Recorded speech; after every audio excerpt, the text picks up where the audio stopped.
ശ്രദ്ധിക്കാൻ, സാധാരണ ഇന്റർവ്യൂ ചെയ്യുന്ന ആൾക്കാരെ പോലെയല്ല മഞ്ജുളൻ ഇന്റർവ്യൂ ചെയ്യുന്നത്. ഈസി ക്വസ്റ്റ്യൻസ് മഞ്ജുളന്റെ നിഘണ്ടുവിലേ ഇല്ല. ബുദ്ധി കൊണ്ട് മാത്രം ഉത്തരം പറയണം. Debate with doctor Arunkumar. എനിക്കറിയാവുന്നിടത്തോളം ഇദ്ദേഹം വളരെ ഡീസന്റും മാന്യനും വിനയകുനേനുമാണ്. കേസായല്ലോ, സ്ത്രീത്വത്തെ അപമാനിച്ച കേസ് IT ആക്ട് അടക്കം വിട്ടിട്ടുണ്ട്. കുഴപ്പമാവും. എന്ത് തങ്കപ്പെട്ട മനുഷ്യൻ. നീ ഇത്രല്ലേ കണ്ടോളൂ, അങ്ങോട്ട് നോക്കിയേ.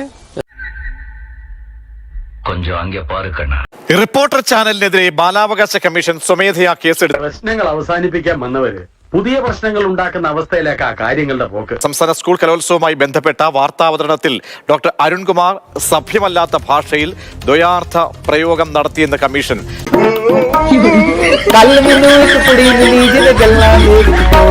ചാനൽ മേധാവിയിൽ നിന്നും തിരുവനന്തപുരം ജില്ലാ പോലീസ് മേധാവിയിൽ നിന്നും കമ്മീഷൻ അടിയന്തര റിപ്പോർട്ട് തേടി. നന്നായി ബാറ്റ് ചെയ്തുകൊണ്ടിരിക്കുമ്പോൾ റൺഔട്ട് ആവുന്നത് എന്ത് കഷ്ടമാണ്. ബാലാവകാശ കമ്മീഷൻ ഗൗരവത്തോടുകൂടി ഇടപെടാനുണ്ടായ ആ സാഹചര്യം, ആ സംഭവം എന്തായിരുന്നു? ഇങ്ങനെ ഇത് പറയണമെന്ന് എനിക്കറിയില്ല കുട്ടി.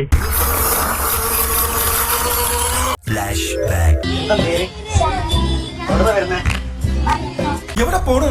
തൊണ്ട വെള്ളം കുടിക്കണം. ഈ പട്ടിയുടെ മോന്ത കണ്ടിട്ട് പോയാ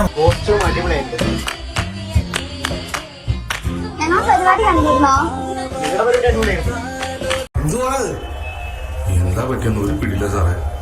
കഷ്ടാലൊന്നും തോന്നുന്നു സാർ. ഇതിന് മുന്നേ ഒപ്പന കളിച്ചു പോവാ, അതിലും മണവാട്ടിയായിരുന്നു.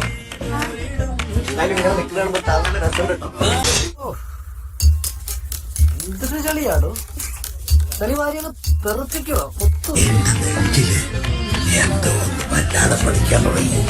ഒന്ന് കൊടുത്തിട്ട് കണ്ണാടി എടുത്ത് കാണിച്ചു കൊടുക്കണം. എന്നിട്ട് പിന്നീട് എന്ത് സംഭവിച്ചു? പിന്നീട് എന്താണ് ഉണ്ടായെന്ന് വെച്ചാല്, പക്ഷെ ഇതൊന്നും അല്ല ഹൈലൈറ്റ്. എന്തുകൊണ്ട് വിശേഷങ്ങളൊക്കെ? ഒപ്പന പെൺകുച്ചിനെ പിന്നെ കണ്ടായിരുന്നു? പിന്നെ കണ്ടിട്ടില്ല. ഷഹബാസിനാതിരിക്കുന്നതാണ് ആ കുട്ടിക്ക് താങ്കൾക്കും. ഷഹബാസിനെ പിന്നെ നമ്മളെ കണ്ടിട്ടില്ല. അരുൺകുമാർ സഭ്യമല്ലാത്ത രീതിയിൽ ദ്വയാർത്ഥ പ്രയോഗം നടത്തിയെന്ന് കമ്മീഷൻ.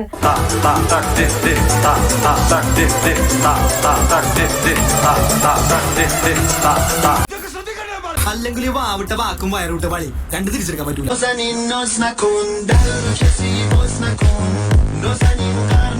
ലോകത്തിലേക്ക് ഏറ്റവും വലിയ അലവലാതിക്കുള്ള ഒളിമ്പിക് സ്വർണം നിനക്ക് കിട്ടുന്നായിരുന്നു എന്റെ പ്രതീക്ഷ.